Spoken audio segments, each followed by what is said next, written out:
This is the season of You Talkshow, where putting yourself first is always in season. Life is bound to suck at times, and that is why I made this space where you can learn tips and tricks to navigate the suck. In this space, we honor and grow through seasons of singleness, seasons of sadness, seasons of celebration, seasons of hope, and also seasons of nope. So go ahead, crack open a Celt with your new BFF and life coach, Megan herself, me, and let's dive into today's show.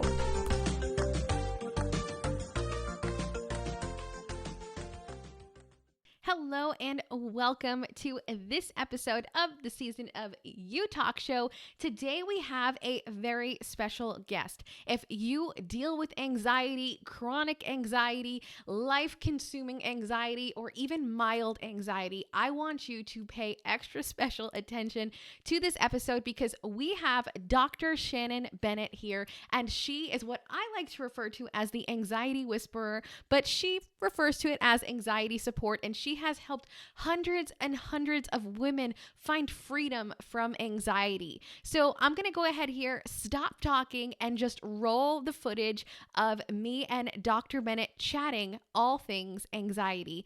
I hope that this opens up the conversation to let you know that you are not alone. And maybe this is just kind of a light bulb moment to show you that there are so many reasons why anxiety happens. And just because you have anxiety doesn't mean that you need to stay with anxiety. So let's go ahead and listen to this chat.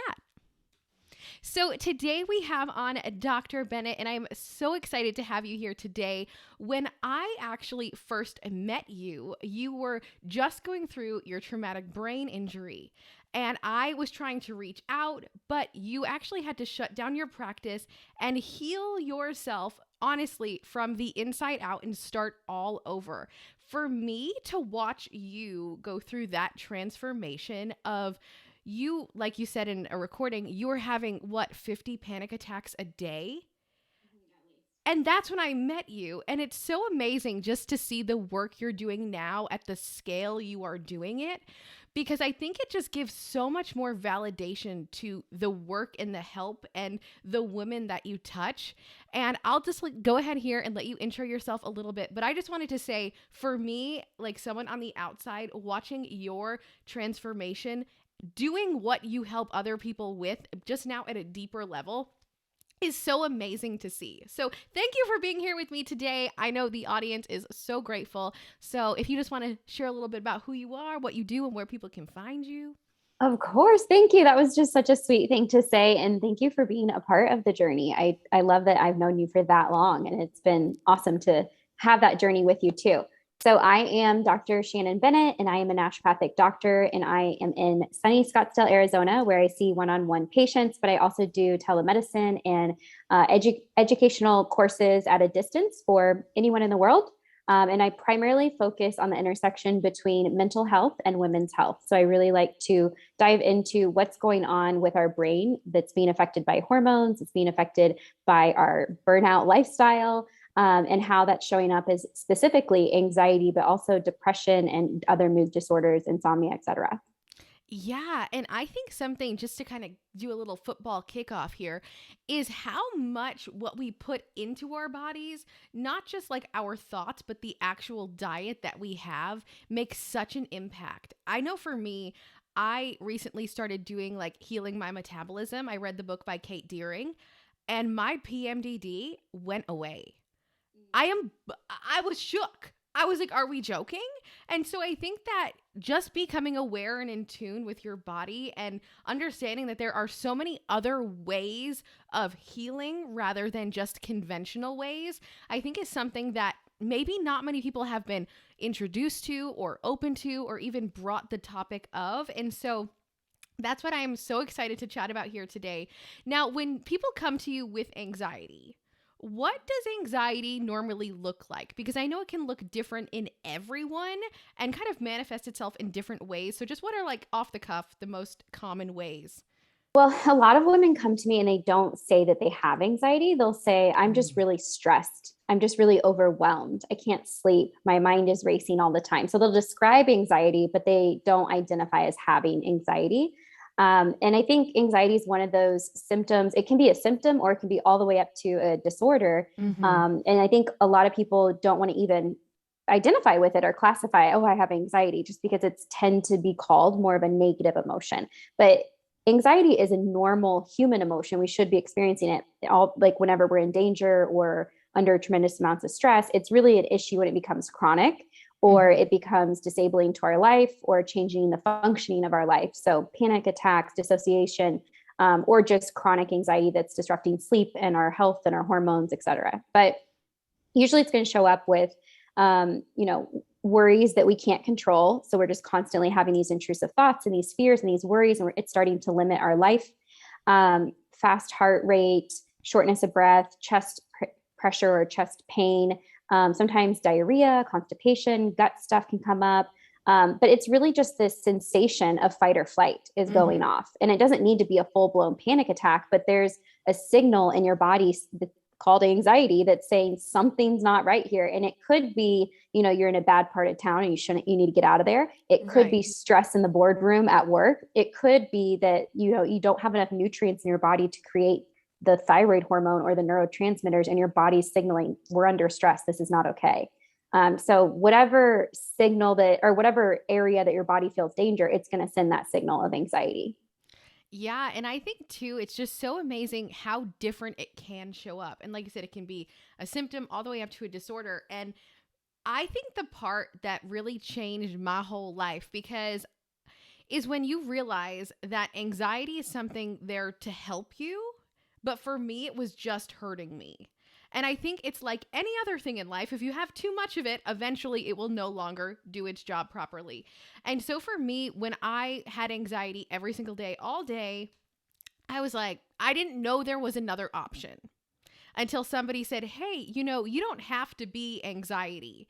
And I think that I just associated it as my identity for so long. And so while there are people who say they don't have it, I think there's a whole group of people as well who are like, I am anxiety or I am anxious. This is me. We are the same. We cannot break it.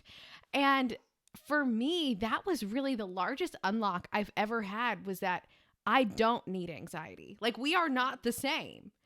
And I was just, it was, here's or something that I noticed was it was just a series of patterns that I had so deeply ingrained in my mind. And it was like, when this happens, I freak out. When this happens, I do this. When this happens, I do this. And it was just over and over time, it just all compounded into anxiety all the time.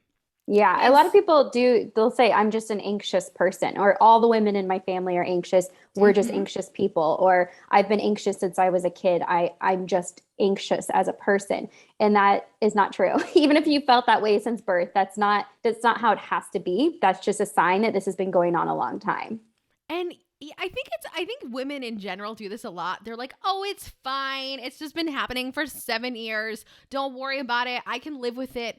And it's just something that you don't need to live with. I think that that's the thing that you do so well that I am 100% here for is that you show that freedom is possible because it keeps so many women so stuck, whether they identify that they have anxiety or they do not. It's still something that limits them in their life. And I think obviously the scale of limitation is so different, but for me, it got me so far that I didn't leave the house. It made my world so small. And I love how you say that because I've never thought about it before. I've never thought about how every interaction we have, the entire world we build around us, can be small if we allow our thoughts to be limited and our fears to take control, or it can be larger if we, are able to control our emotions in a way where we don't limit ourselves. And so, can you talk on just making the world feel small and maybe some of your experiences or experiences that you've seen and just kind of what that looks like because maybe somebody's listening and they don't know if their world's small because it's normal. Yeah. So I think first is important to realize that whenever we're dealing with anxiety, we're in this fight or flight response, the sympathetic nervous system. And that is our survival mechanism. And so when we're in survival, it's really advantageous for our body to just kind of focus on what's in front of us and like how do I get out of this situation, right? So our brain starts to kind of turn off aspects of the centers that are about connection, or the centers about warmth and being able to communicate well, or about opportunities, about rationalism, like all these parts of our brain that really help our world grow and seem big and appear big. That kind of just dims out because our brain is only focused on surviving. And I also think it's important to remember that no one's, just letting their thoughts make them be small or make them be limited. When we're in this response, or even when you're in a trauma response, the way the brain operates for survival is to just shrink everything down, make everything super small, because that's all that it can control to keep you safe. But part of healing this is, a little bit of exposure therapy, but also not just controlling our thoughts, but processing the thoughts. Like, where did they come from? Where did this start? Is there trauma behind there? Do we need to like debunk some of these belief systems? Do we need to really hit this head on and address these and face them and retrain them and reprogram them in our mind? Or is this more a physiologic thing that's happening? Is there a gut disruption? Is there a brain injury? Is there hormones that are at play? And can we adjust those and help fix those? Because that can allow our brain to also go back online, if you will. But for me, it showed up. I also dealt with agoraphobia, like inability to leave my apartment during my TBI, partially because after being hit in the head, TBI being traumatic brain injury, after being hit in the head, the whole world is traumatizing to the brain. The brain's like on hypervigilant state of overdrive, like we are not safe. You turn on a light, that's too alarming. You have, something move across a TV screen, that's way too alarming. All these little things that we don't think about on the day to day were petrifying to my brain. So anything and everything, like turning on a fan, turning on a light, the radio turning on, my alarm going off, all these things were causing panic attacks. So opening up my front door and going out to a world that I can't control and I can't keep quiet and I can't keep dark, like it was just really scary for my brain. So that was a big one, is I couldn't leave my house. But also I really struggled with driving. And so I wasn't able to drive for several months. Like you said, I wasn't able to work. But the biggest thing that I think of, because I'm such a social person and connection and community is so important to just the core of who I am, was that my relationships really suffered. And I didn't understand what was happening or how it was happening.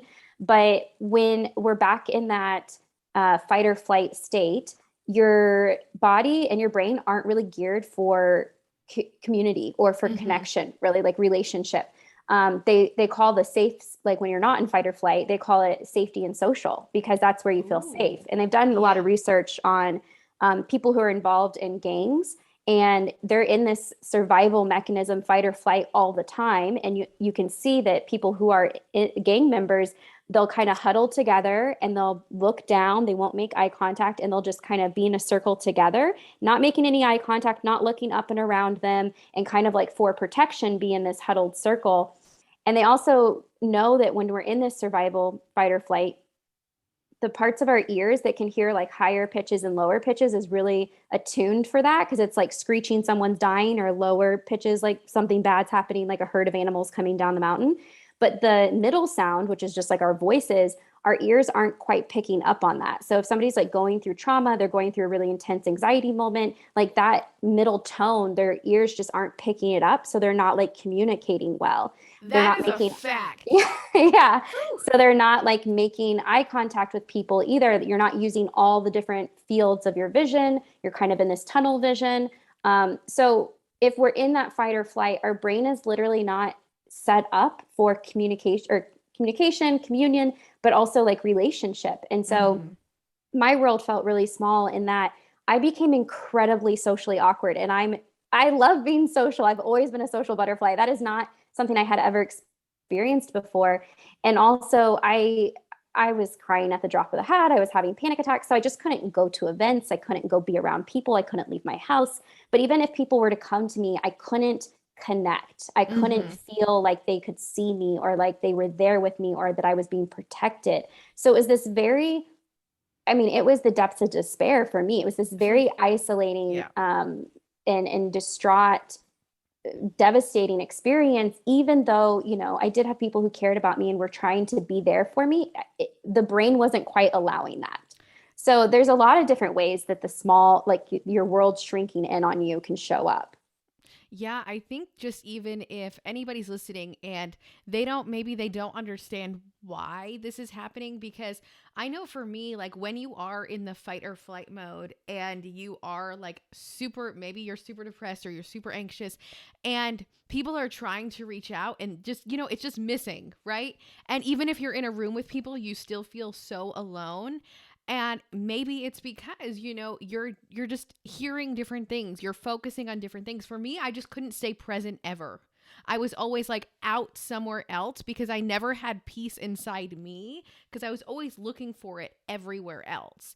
And once I finally found Jesus, I know it's crazy, but I was able to finally find peace in a way that I never knew peace existed. And I think for me, like, it's so interesting to learn about how other people experience anxiety and depression. And for me recently, when my nephew died, not recently, I guess a year ago today, I had psychotic depression. I didn't know this was a thing. I looked at my therapist. I was like, excuse me, your clock is moving. Like, not in the way it's supposed to move, but there's like something else in there. And she was like, okay, don't panic.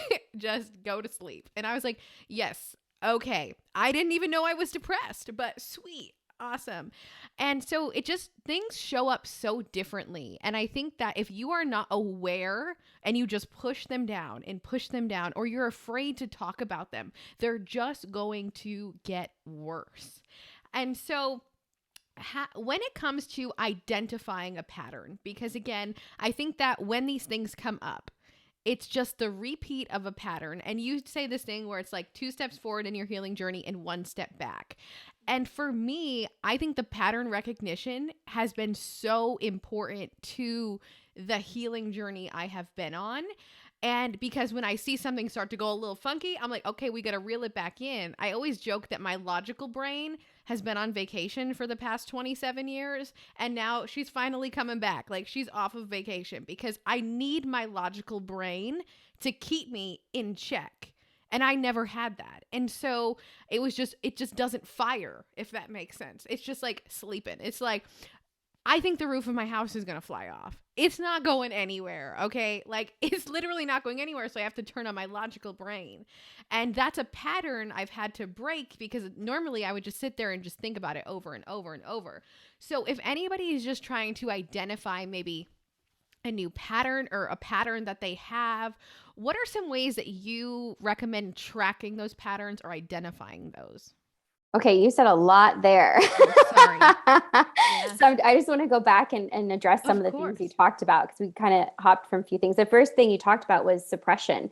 Mm-hmm. And that's really true. I think it's kind of common in our Western world to focus more on just shutting up the body, shutting off the symptoms, and, killing out any inconvenience that we have, rather than allowing us to say, hey, wait, the body's trying to get my attention. What's going on here? How can I dig into this and really assess it? And so I'm a big believer in not suppressing as much as we can. I mean, sometimes, it is helpful, but for the most part, not suppressing and really addressing what comes up, because the body, your symptoms are your saviors. Your body is trying to get your attention. And if you don't listen to the whispers, you are going to have to hear the screams. And so you really want to hear that song. I feel like addressing, not suppressing. Addressing, not suppressing. I feel like it has a jingle to it, and I feel like you need to make it your new theme song. So just well, you don't want me singing. Keep those lyrics for later. But something to remember with healing, especially when we're talking about traumas and more the mental emotional side, is that there's a systematic way to go about healing, to do it in a safe way, because trust me, if you want to go open Pandora's box and look at all your traumas, it can be re-traumatizing to do that. And so you want to really make sure that, the body and the nervous system are stable and healthy. And really, that's where I start with a lot of patients. Like, is your anxiety actually due to mental, emotional stuff, or is it more due to physical? Let's fix the physical. Let's heal that, get you stable, get your nervous system really balanced and resilient so it can, handle whatever we're going to get into. And then let's start diving into the mental, emotional. And as we do that, there's another way to go about it that's very systematic and methodical to protect your nervous system and to keep you stable so that we don't have you going into, a psychotic break or going into like panic or anything like that. So it's definitely a way to go about it. But yeah, I'm a fan of addressing rather than suppressing, as long as we do it in a safe way. And then the second thing you mentioned was setbacks, those 2 steps forward, 1 step back, the healing journey. I would love it if it was point A to point B and just let's get this done. If you were a fly on the wall in any of my sessions with my doctors or with my therapist, I'm always there with a pen and paper at the end, like, okay, what steps do I take? What do I need to do next? And they're like, that's not how this works. And I know that, but I'm always like, just tell me what to do and I will do it. But unfortunately with healing, especially when we get to those deeper layers, it is a lot of just like allowing things to come up to the surface, allowing them to uncover and trusting that the body is being faced with what it needs to be faced with at the time that it needs to be faced with it. There's a reason that like some people have suppressed memories and emotions until they get later in life where it's safe for them to process them. Right. And so we need to trust the body when things are coming up and how they're going to come up, not on our timeline of like, but I want to deal with this trauma before 2021's over. Yeah, no, it's really, it's so true because I opened up a trauma box that I've never opened up this year. I did it twice and I had to close it back. I was like, not ready. Not ready. We'll come back. But, we opened it. We can put you up on the shelf. We're going to close the door for now. Right, we know where to get you when we're ready. And now maybe you're not locked. Like maybe now you're unlocked and you're just hanging out. But like, it is so true. Like you have to be so ready. And it's not an easy process and it's not pretty and it's ugly and it's messy and it won't look like you think it will. And I think that's the part that really got me confused was I started really deep healing after my nephew died because I was just broken open at this point and I had to build myself back up essentially. And I didn't know what I was doing when I did it. And because I was just, working alongside my therapist, she was giving me these recommendations, I was doing them, and I was just like putting in little bits of work every single day. And then 9 months later, I looked back and I said, what just happened? I am a completely different human. And so it wasn't pretty, it's definitely ugly, and it won't look like you think.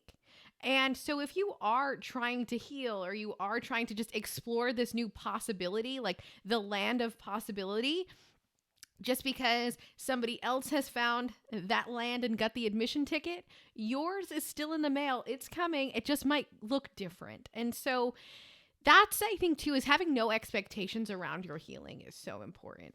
Yeah, like a lot of surrender around the way the body's going to heal and the timeline and how it's going to heal. And yeah, I mean, I think that another thing to mention is just that, and if you've survived the trauma or you've survived the situation that was so disrupting and dysregulating to your nervous system, you absolutely will survive the healing of it. And I know a lot of people can get stuck in the fear of, I'm not ready to heal. I'm terrified to heal. You're going to be scared. I'm still terrified when I go through some of my trauma work.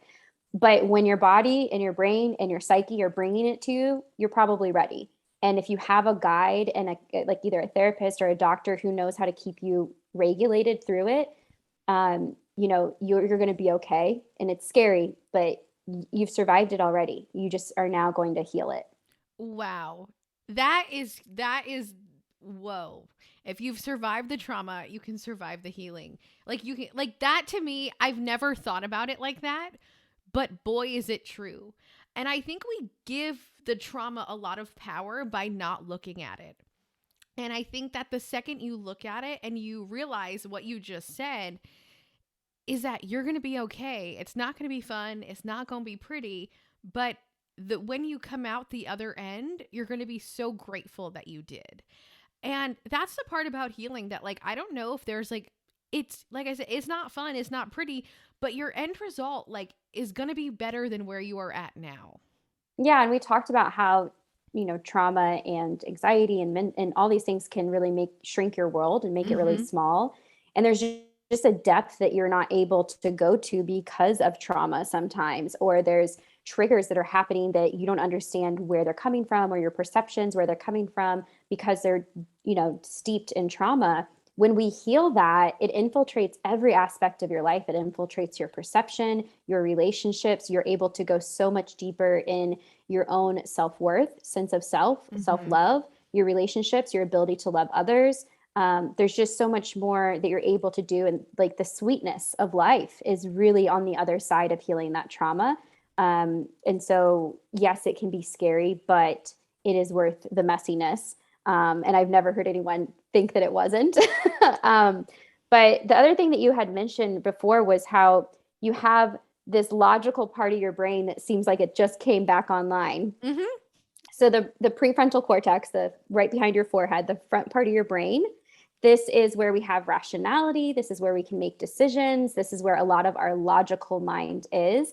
And when we're going through that fight or flight response, whether it's due to trauma or anxiety or whatever it might be, physical harm, and that's kind of offline, right? If we don't have blood flow to it, we don't have as much access to it. And so that's where we get these intrusive thoughts and we get triggered really easily. And it's like, why did I just fly off the handle? Like, that's not how I normally act. And it's because that part of the brain is just not getting as much blood flow. And so there's ways that you can retrain that and retrain your body that, like, okay, in the presence of this trigger, I'm going to stop, breathe, allow blood flow to that brain area and start a new pattern of healing.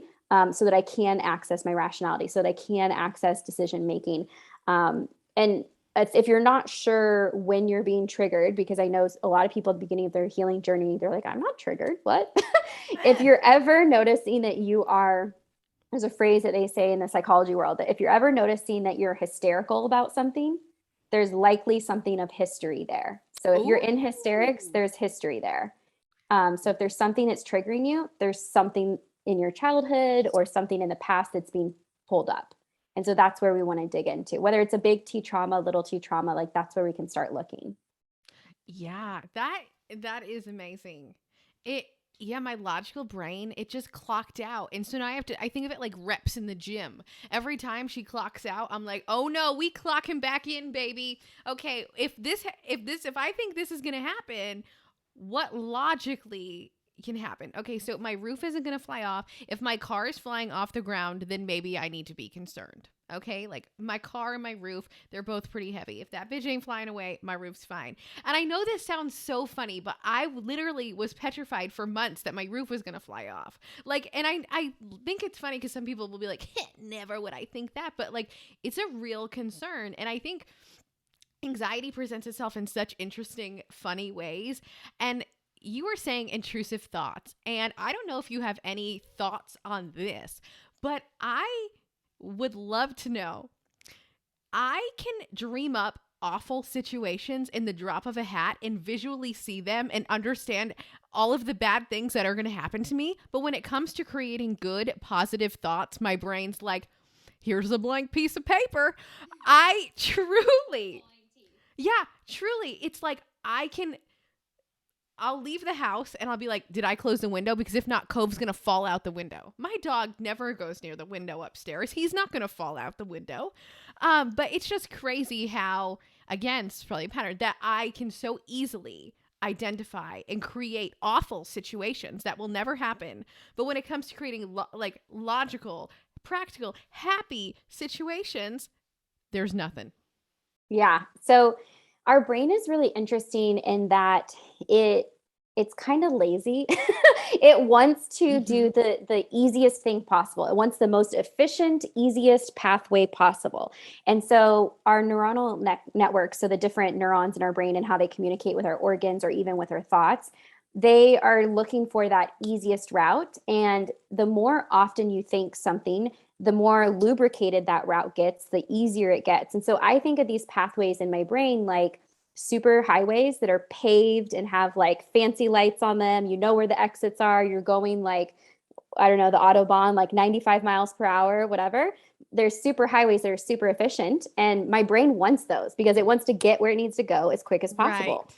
And then there's these old dirt roads. I grew up in the country. So these gravel roads with tree branches hanging over them. You probably need a 4x4 to get past them. You might even need to keep like a saw in the back of your car in case there's a tree bent over and you need to like cut it down before you can get through. Like those are the old dirt roads that we don't think as often, or we're not practicing as often. Like you said, a muscle in the gym, we're just not using as often. So it takes a lot more effort for us to really see them play out or believe them or hold weight to them. And so I think of affirmations. Like if you constantly think, I hate my body, I hate the way I look, I hate my voice. And then you're like, okay, I'm going to read an affirmation that says, I love my body. Like it just feels like BS. Like one, we Yes. haven't processed anything. We don't Yeah. know why we're choosing this new road. We're just kind of slapping, a sticker on it and say, go this way. But two, it's something that our brain hasn't really really used often, so it's not efficient. And so Right. what I practice with my members in my mastermind or with one-on-one patients is brain reprogramming. And we want to start using those old dirt roads, those older paths, or maybe they're brand new and they're just not quite built well yet, until they become so efficient they turn into the super highway. And Mm-hmm. this old highway that we used to use, it's kind of like it's been abandoned and it's not really used as often. And what will literally happen with your brain is these new thoughts that you're creating, these happier thoughts or these healthier thoughts, more true thoughts, they'll become super speedy so quick that you don't have to constantly and cognitively like force your brain there. It doesn't feel like pulling teeth. It becomes automatic. Just like your intrusive thoughts are automatic right now. They're not, you're not even, you probably, if they're intrusive, you're not even getting a stop that's like, do I want to think this thought? It's Oh, just going they from just 0 to 60. they just show up in my brain. Yeah. Like I literally could just see them, and I'm like, Images. Yeah. yes, Yeah. oh, magical. Come on, So, can't we like so take a vacation day? Like, So we just have to like start to lay down some of these dirt roads until they become the super highway, and really stopping the process of going down the old super highway. We want to abandon that. And so I like doing things like thought diaries or going through what am I saying? Cognitive thoughts, and really finding the fault in them, or mm-hmm. the distortion in them. That's what I'm trying to think of saying, distorted thoughts. So I do some exercises around that, but it's a lot of writing down. There's something magical about journaling out your thoughts and retraining them and writing that down, writing pen to paper, not just texting it or putting it on your phone, but pen to paper really crystallizes something in your brain that, hey, we're going to remember this and we're going to go a different direction. And it's not going to be just once. It's something that we have Mm-hmm. to do consistently. But the more we do it, the easier it becomes. And then eventually your brain just does it automatically, just as automatically as your intrusive thoughts are now. Yeah, when you gave that example, all I could think about was a slip and slide, and then the other one is like a hot metal slide that you're wearing shorts on, and then you keep like bumping every yeah, and you're just like ugh. And because that, I think that no matter which way you need to visualize it, I think that it's so true. It's just so, that's just where your brain goes. It defaults there. And I think that when you are able to do this and reprogram, it takes a minute. Like don't be thinking it's going to happen after the first time, like you said. Now, can you talk on resilience for a second? Because I know this is also a really big thing. And this is just a theme happening in my life of the palm tree, bending and not breaking. And this has come up a few times. So I want to talk about it if you are so inclined to do so.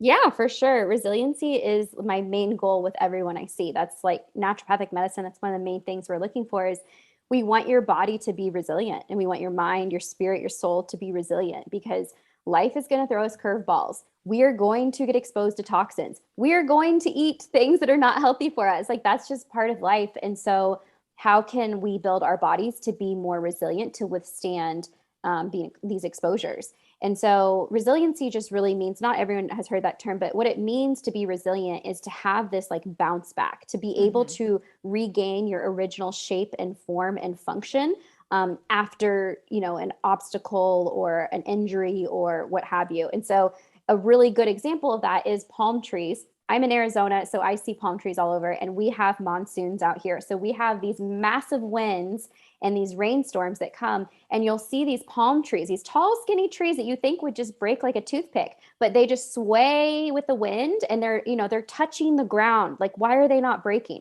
but they are very resilient. They bend, they do not break. I mean, sometimes they do. And then they lift right back up, right? And so we want to be like that palm tree where we're able to bounce back and have resiliency. And so something that happens often is in life, especially when we're thinking of Western medicine and of standard American, is that we're just merely looking to get by. We're like, oh, my Yes. health's good enough. But what we want to see is we want you optimized. We want you not just surviving, but really thriving so that you have that resiliency so that if, when, and inevitably it will, something happens, we can bounce back, we can recover. Because that's totally possible for all of us, but it's not possible if we don't, set our life up for it and we don't have an environment for it. Why do you think we just so easily mail it in? And we're like, my life is, it's like okay to just be okay. Like, why do you think so many people think that health or feeling great just isn't in the cards for them? A big part of what I do in my messaging and in my belief system is to spread the gospel of hope. And I Yeah, think man. that there's just a lot of hope missing in health, whether that be physical, mental, emotional health. I know personally, I've been told countless times. I have, just to give you a rundown of my own health, I've dealt with a brain injury. I have polycystic ovarian syndrome that I've reversed 2 times over. I have had been diagnosed with ADHD that again I didn't deal with, went all through medical school without having an issue with it. So I've had all these conditions that were like, you're just going to have to learn to manage severe anxiety. I can't tell you how many times I was told, you're just going to have to learn how to get by with this. This is just who you are. There's just no hope. And it's all bullshit. I mean, Yeah, man. every single one of those things I've healed. And I'm not saying that it's not harder to heal in other people. I'm not saying that there's definitely conditions that are unable to be cured, but to get to healing, to get to resiliency, to get to thriving, that's absolutely possible for every single person. And I think we're being told by the medical system that that's not true because that's just not how conventional medicine works. Their job is in working with pharmaceuticals and getting your like emergent care, really. Like we're trying to find overt diseases and emergent care, and that's where we thrive. But then when it comes to like preventative or when it comes to actual healing and reversal, that's not really where they thrive. And so we're not being told that there's any hope in conventional medicine. And we're also probably not being given a lot of evidence of it in our surroundings. If we look at our nation alone, we don't have a lot of evidence of, really vital life or really resilient living or, having that optimized health. That's not something that we see just left and right around us, right? Especially like I said, I'm from the Midwest. I'm from like a farm town. Like that's just not what we see. So Right. I think And it's when you do not been see in them, our you're like, picture. what a weirdo. Yeah. Why are they out running? Is somebody chasing them? Yeah. But I think that the hope thing is it's so true because even when you just look inside and you're like, where do I feel best? If I were to do this, would I feel better? And then you start to do it and people make fun of you because you're not eating everything that they're eating or you're choosing to do something different.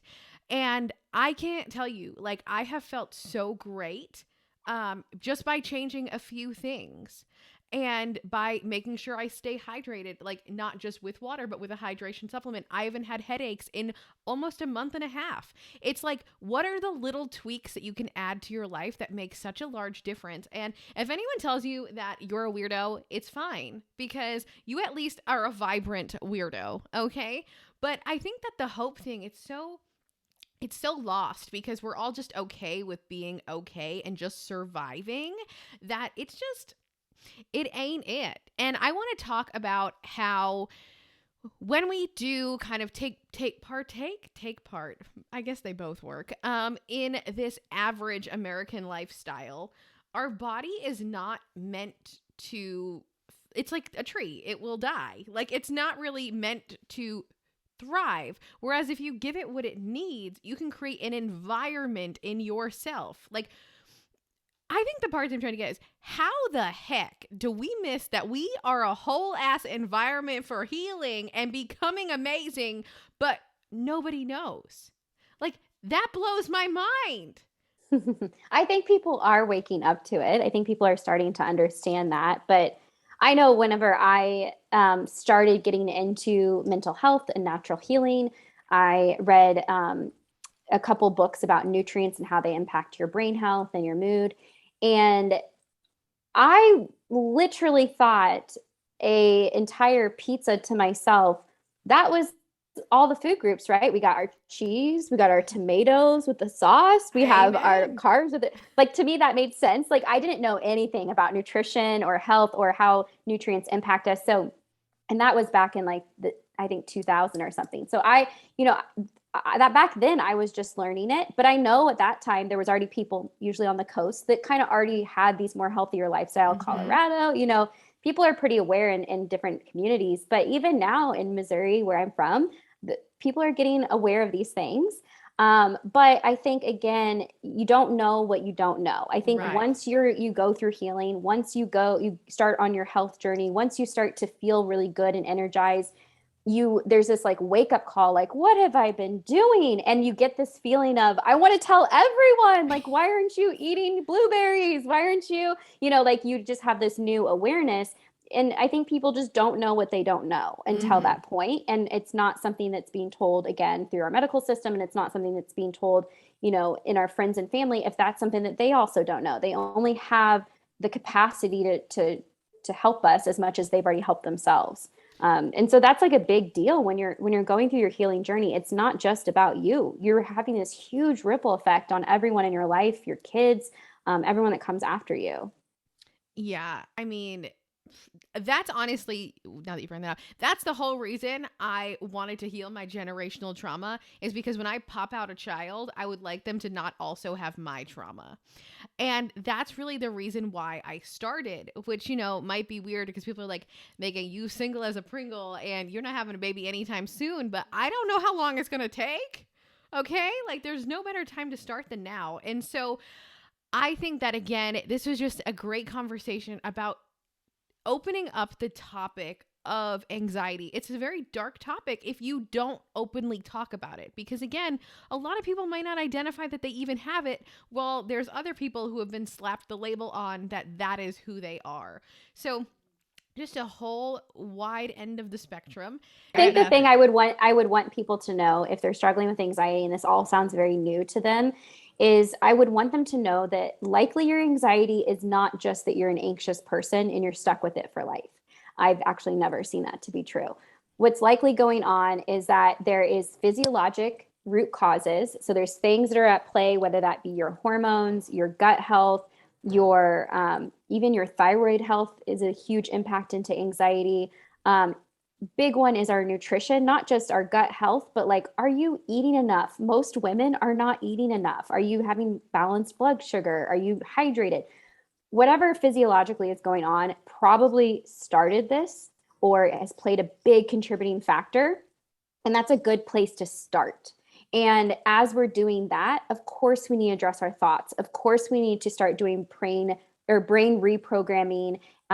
It might not be yet the time to dig into trauma, but first, let's just get your nervous system and your body in check and really healthy. And then, when your body's ready, when you feel ready, we can go more into that deeper, any trauma work or mental, emotional stuff.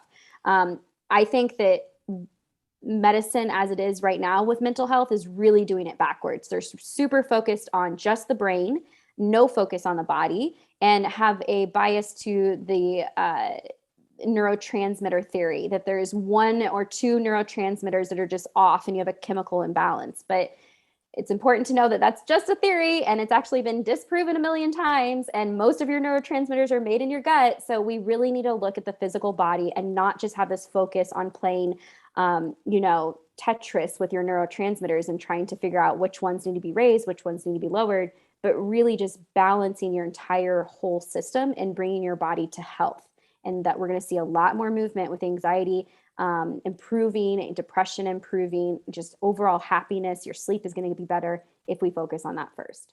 And speaking of movement, I was in a training of yours probably 3 months ago, and you were talking about things you can do to just overall just like kickstart your health, like in a way of moving you forward in progressing, and getting outside and going for a walk. Like that is something that sadly have to do 2 times a day because my dog will not go to the bathroom anywhere but on a walk. So I do that, but I think that things that are available to you now are getting outside and going for a walk, moving your body. When you become a stale piece of bread, you gonna stay a stale piece of bread. Then you're just gonna get moldy. So we have to get up, move our body. And then I think, can you talk about the power of sunlight real quick? Because I think that, again, I don't think I fully understand sunlight and the power that it has. So that's something that everyone has available to them right now. So can you just chat on that for a minute? Unless you're in Alaska. Yeah. Yeah. So I love using light therapy. And I think it's important to know that our brains and our bodies are really connected with the moon and the sunlight and the different light cycles. So, the waves are controlled by the moon, and our female menses and cycles, they are largely controlled by the moon and the different light exposures. And so there's so much importance between the light that we're experiencing, natural light, and our brain and what happens in our physical body.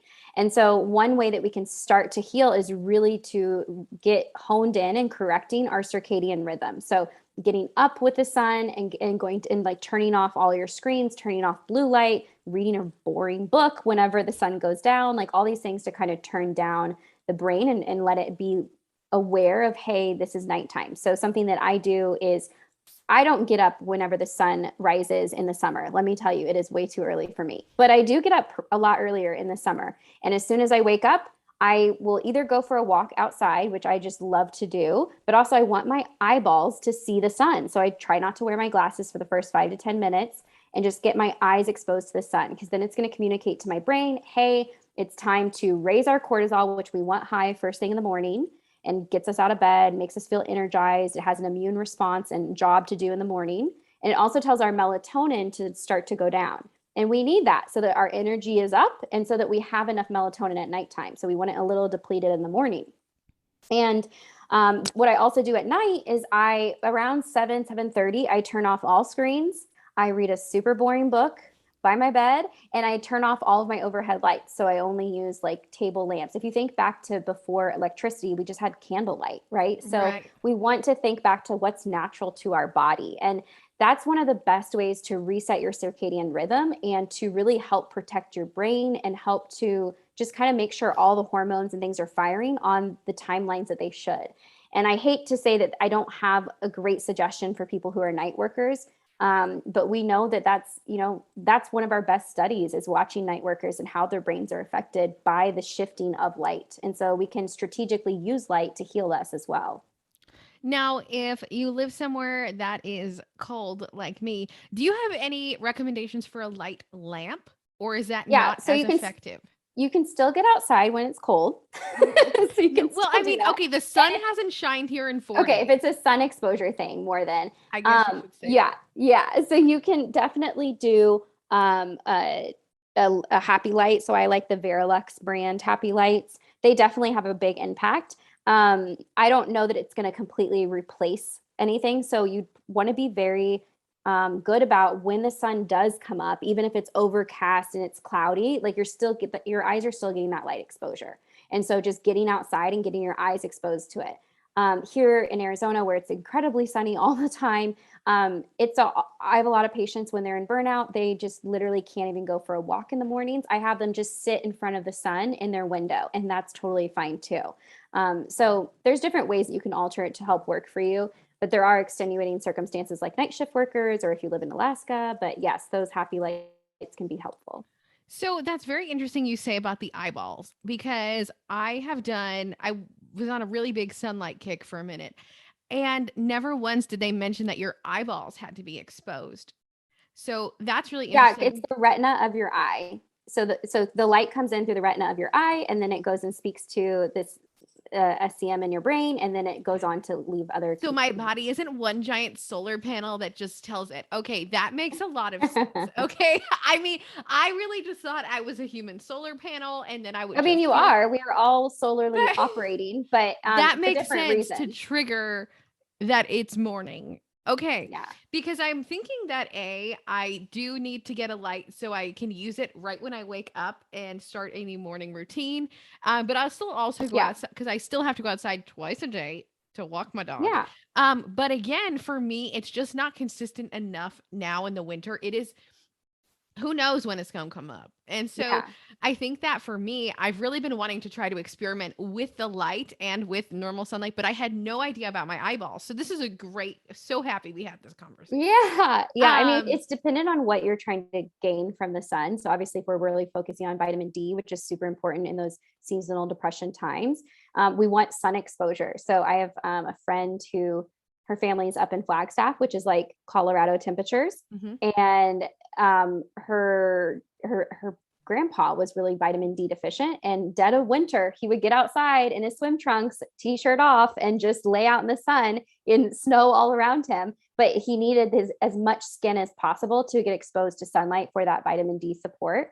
So it depends what your goal is, but when it comes to mood support and circadian rhythm, and that's also going to help with burnout and our cortisol and our hormones. Yeah, it's really about the eyes. You can get some exposure with your eyes closed, but if you're wearing like, covering it with shades and you're indoors, like that, obviously you're not getting it. Yes, well, me and my blue eyes wear sunglasses even when it's not bright out. So, I Yeah, I think don't that need to blindly look into the sun. You don't have to do that. so can you just tell everyone what circadian rhythm is? Because I feel like before I took your training, I was like, Oh. what? Because I don't think it's something that everyone just, throws out often. Oh, okay. So it's really like your body has an internal clock, but we also are following a rhythm of sunlight and moonlight and or darkness with when there's a full moon, or not a full moon, a new moon, when there's no light from the moon. But the circadian rhythm is just like the regulating system that tells us the 24-hour clock. And that's it from our external environment as well as our internal environment. We both match with that. And so when we have screens at night, and we kind of do everything, I feel like opposite. I feel like in the morning, maybe you don't kickstart your day properly, but at night you're watching screens till you fall asleep. How easy is it to interrupt your circadian rhythm? I try so hard to like consciously make decisions, but then I'm like, let me lay sideways and watch this show in the dead of night. And so I know for me, like when I wake up tired, I know that it's because my melatonin and my cortisol are flippy floppied. Yeah, yeah, totally. So, one thing that I will say, because you mentioned it before, of like, if we could just make these little changes, everything would be better, right? And like, why don't we do that? So, Hmm. and even you know what to do. A lot of us, we know what to do. We don't need to go get more information. Like, it's pretty clear how to eat healthy. It's pretty clear how to, take care of our bodies, but we still don't do it. And so I think that is when boundaries come in, like Mm, self boundaries, self discipline, boundaries with other people. If we're a people pleaser, we're so burnt out in our day to day life that at night we want to stay up watching Netflix just to give back to ourselves a little bit. That's an issue. We need more right. time to give back to ourselves in the day. So I think that's a big piece to think about. But yes, it's pretty easy for us to mess with our. I hate to say easy because our bodies are quite resilient, but if you're going to be watching screens until 2 a.m. 5 days a week, and you're waking up late, or you're not quite awake, but you're rolling out of bed and jolting with caffeine, yeah, you're going to screw some things up there. So I think we're just very abusive to our bodies, more or less. Yes, And so, yeah, abusive. I wouldn't say that it's easy to screw it up. I would say that we work really hard at not following our body's rhythm. And it's also important to know that it's really easy to get back into rhythm. And so, That's good to know. yeah, I have That a is lot of great to know. yeah, I have a lot of patients that, they'll come to me with burnout and they're dragging their feet. It's like pulling teeth to get out of bed. And they have that 2 p.m. slump. They're living off caffeine, and then they're up all night watching Netflix or on their phone scrolling. And they just need to get back into a healthier rhythm. And they're totally willing to take a million supplements and to take whatever pharmaceuticals and to eat beef liver, whatever I tell them to do. But the second we talk about going to bed early and waking up earlier and like going for a walk in the morning, letting your eyes see the sunlight, like that is such a foundational piece that if you took every supplement in the world, it's not going to fix that. And so that's the first place to start. And that's the most powerful place to start. It can be quite easy to shift us back into a healthier pattern and circadian rhythm if we just focus on that. Oh, I love that. So if you far gone, don't worry, you can come back. And I think that's kind of the theme of this entire podcast episode is no matter where you are, no matter where you're at, there is hope that you can return to a place that is might be even better than where you were before, because you have grown, you have evolved, you have experienced different things, and you are, a different human than you were before. But when you go through this journey, you're going to learn so much more about you. And just one last thing, you were saying how when you go through your healing journey, at first you're kind of like standoffish, but then you get to learn more about you. And then it becomes fun. And then you're just interested in learning, okay, well, if this is what happened then, I wonder when I do this, like what I'll find out or what I'll learn.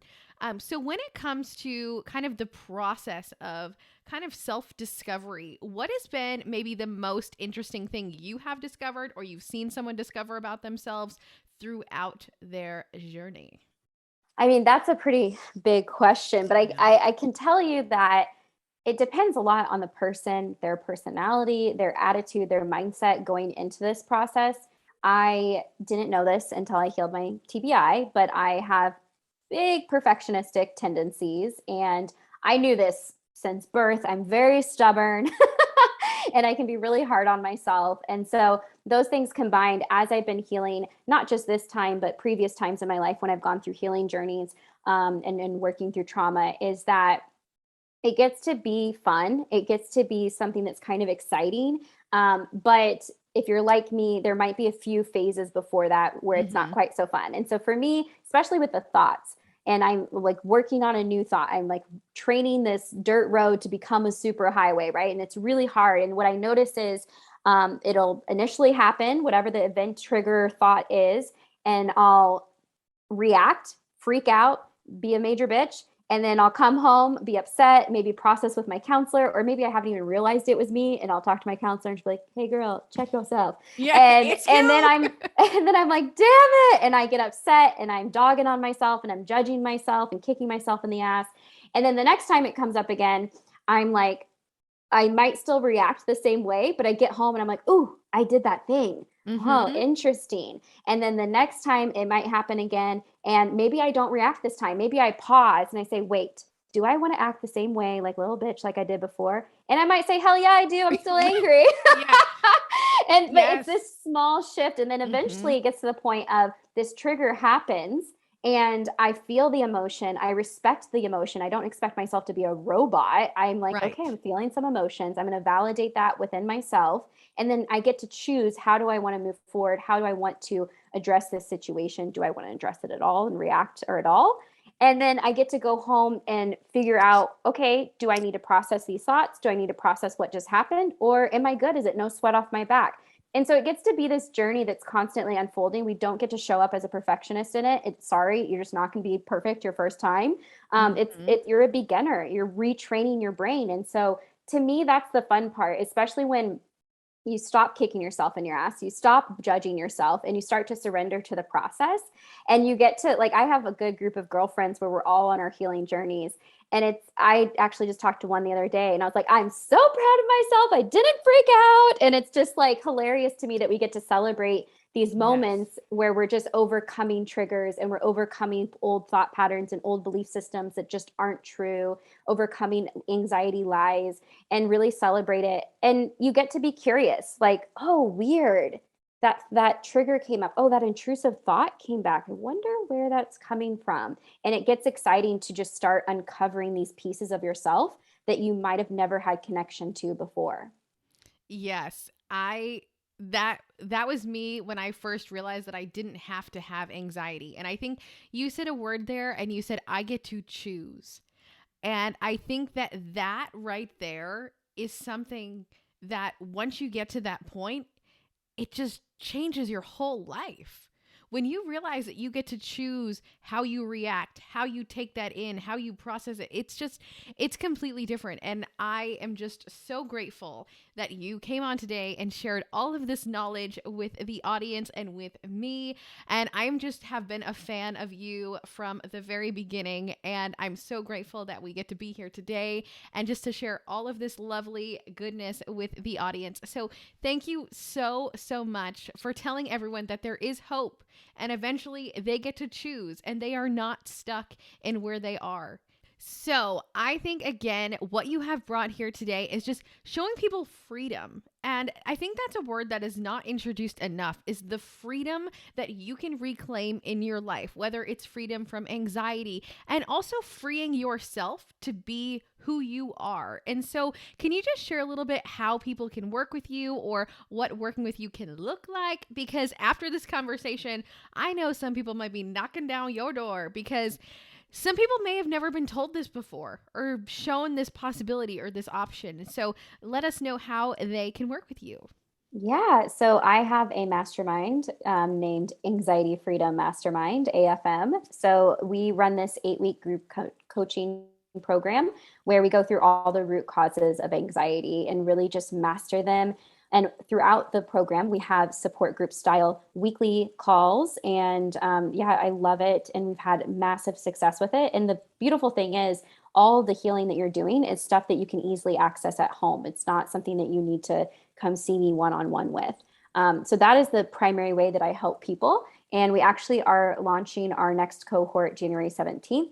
So right now we are onboarding people. We are taking on our last clients. So if you're interested, you can find me on Instagram at The Healthy Psyche, PSYCHE. I did not know that was going to be such a hard. It's a tough one. It's a tough one. Yeah. I didn't know that was going to be so hard when I made my account, but you can find me on The Healthy Psyche and get inside of AFM. Also say she makes the funniest reels. They give me so much life.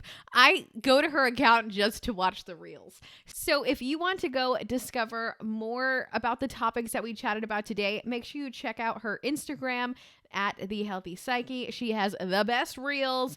You can scroll them for at least 30 minutes because she has that many good ones. So thank you so much. And I hope that we do get some girls who join Anxiety Freedom Mastermind, because just knowing that freedom is possible and you provide a way and a vessel for them to find it is something that is honestly priceless. So for now, Dr. Bennett and Megan herself out.